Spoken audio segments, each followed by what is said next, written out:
Boa tarde, começa mais uma edição do Gazeta Entrevista, em Rio Branco, 1h29.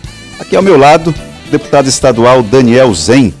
Antes de conversar com o Zen, quero lembrar o seguinte, o Partido dos Trabalhadores deve fazer agora em março uma avaliação, iniciar agora em março, uma avaliação a respeito de todo o processo eleitoral.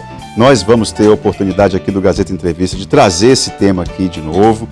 Mas hoje com o Daniel Zen, como ontem foi um dia muito importante na Assembleia Legislativa, foram definidas quem vai comandar as comissões na casa, a gente vai falar hoje especificamente mais sobre a rotina do mandato e uma parte da rotina do parlamento, claro, sobre o olhar do entrevistado. Daniel Zen, obrigado pela sua vinda aqui ao Gazeta Entrevista.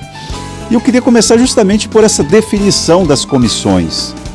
Me parece que são 12 comissões? Isso. Das 12, 10 ficaram com os parlamentares da situação, né? E a tradição de que a principal delas, a Comissão de Constituição e Justiça, ficou com o líder do governo, Gelen Diniz. Estava dentro do desenho que você esperava? Acho que sim, tá. Primeiro, boa tarde, te agradecer aqui e saudar todos os telespectadores do programa, né, do Gazeta Entrevista, da TV Gazeta. Eu acho que saiu tudo mais ou menos dentro do esperado, com algumas pequenas variações, né? A atual base do governo presidindo a maioria das comissões, a oposição presidindo 2 das 12 comissões e tendo também a vice-presidência de diversas outras comissões. Então, não teve nada que destoou, né, do que já se previa, né, do que se ventilava. As articulações, elas foram muito agressivas? Que avaliação que você faz comparada a outros anos legislativos? Olha, na legislatura passada, nós tivemos, por exemplo, o cenário de ter todos os presidentes de comissão da base de situação do governo na época. E todos os vice-presidentes da oposição à época. Agora ficou um pouquinho mais temperado, né? A oposição, além de algumas vice-presidências, também ficou com a presidência de 2 comissões. Então isso é sinal de que houve diálogo, né? Houve inflexões de parte a parte, né? Avanços, recuos, como tem que ser no parlamento, né? Negociações. Eu acho que a oposição hoje está representada na mesa, né? Com 4 dos 9 espaços, né, disponíveis na mesa diretora. É um espaço razoável, né? Bastante razoável, e 2 presidências de comissão, de comissões permanentes e mais algumas vice-presidências. Então, o espaço democrático necessário para que a oposição exerça o seu papel do ponto de vista institucional, ele está assegurado, e a gente, inclusive, agradece à mesa diretora, ao presidente, ao líder do governo que se demonstrou flexível também nesse debate.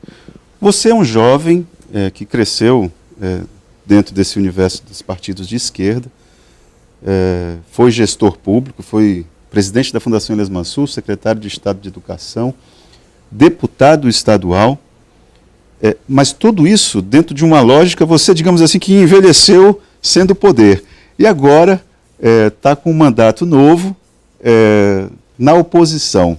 E aí, o que mudou? O PT vai ter que reaprender a fazer oposição, porque o PT era barulhento na oposição. Né? Mudou muita coisa, tá? Perdi uns cabelos, ganhei uns quilos e tem uns cabelinhos brancos aqui também. Mas olha, o PT, até chegar a romper essa membrana que separa os candidatos do exercício do poder, ele perdeu muitas eleições, né? Claro que a trajetória do PT é uma trajetória muito bonita, porque da fundação em 1980 até agora, né, vão 39 anos, em pouco tempo se conseguiu chegar ao governo do Estado, em vários estados, a prefeituras de importantes cidades, incluindo muitas capitais, né, dos estados brasileiros. Hoje ter a maior bancada, mesmo com toda a crise, mesmo com toda a dificuldade, mesmo com derrotas, hoje é o PT. Se a gente fizer uma avaliação mais fria, livre de paixões, de sentimentos, nós vamos ver que o PT conseguiu fazer a maior bancada na Câmara Federal, ir para o segundo turno e obter uma quantia de 44 milhões de votos, e ser o partido que mais elegeu governadores. Perdemos aqui no Acre, claro, mas fizemos 4 governadores em outros estados brasileiros, e centenas de deputados estaduais nas diferentes assembleias. né? Hoje aqui no Acre, por exemplo, nós temos 40 vereadores nas diferentes câmaras municipais 40 vereadores dos 22 municípios. Então é um partido que ainda mantém, apesar da crise, apesar dos problemas, apesar do revés eleitoral que nós sofremos agora nessa eleição de 2018, mas numa análise mais ampla, mais geral, de abrangência nacional e regional, a gente vê que é o partido que ainda mantém muito da sua força. E claro, como na sua pergunta, vamos ter que, em algumas situações específicas, reaprender a ser oposição.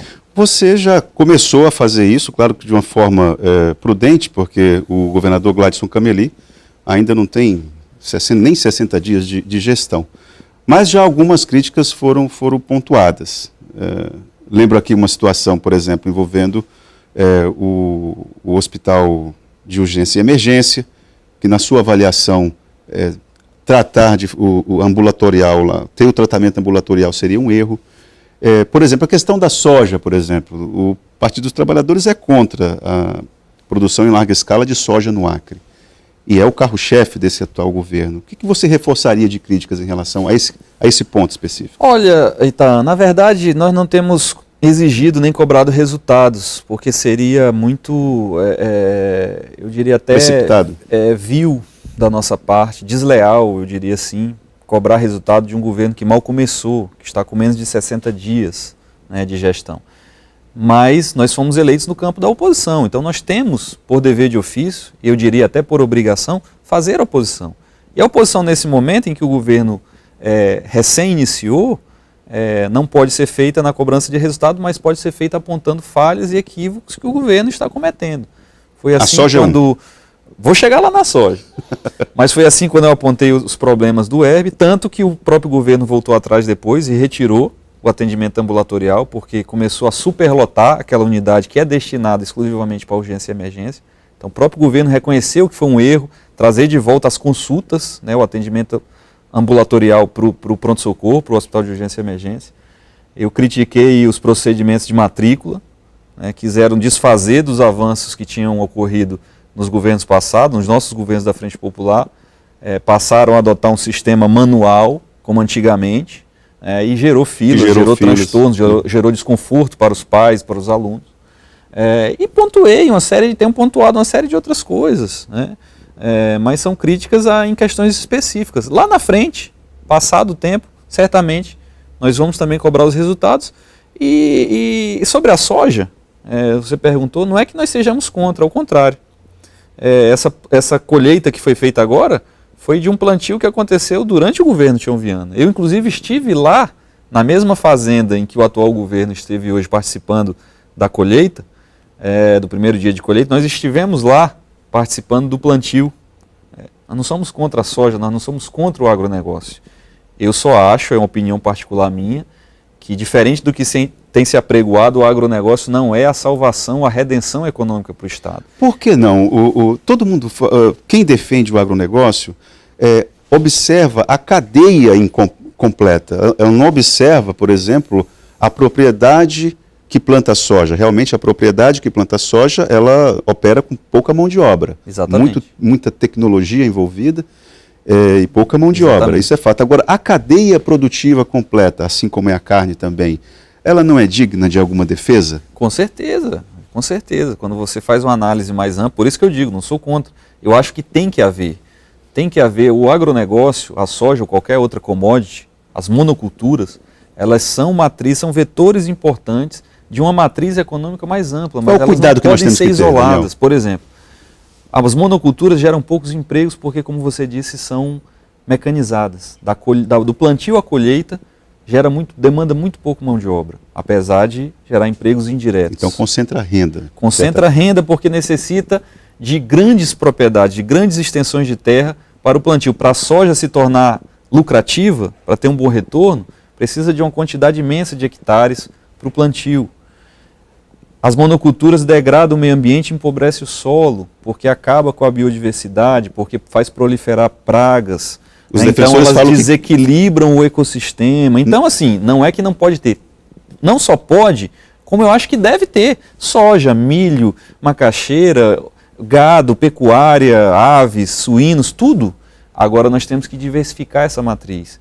E quando eu faço o contraponto com a agricultura familiar, então, é porque a agricultura familiar, segundo o IBGE, o IPEA, a ONU e todos os organismos sérios de estatística desse planeta, comprovam que a agricultura familiar gera muito mais emprego, mais tributos e mais receita para o Estado, distribui mais renda, promove mais inclusão social, contribui para a redução da desigualdade do que o agronegócio. Ontem, inclusive, teve um ato, né, para ver se o presidente Jair Bolsonaro recua da decisão de ter extinguido o CONSEA, que é o Conselho Nacional de Segurança Alimentar. Então, o Acre participou do Se gesto. recuar, vai ser mais um entre centenas de recuos, né? Porque só o que ele faz é anunciar uma medida desastrosa e depois, quando vê a repercussão pública negativa, recua, né? Tomara que ele recue da reforma da Previdência, que essa é a mais cruel de todas as medidas que o governo tomou até agora.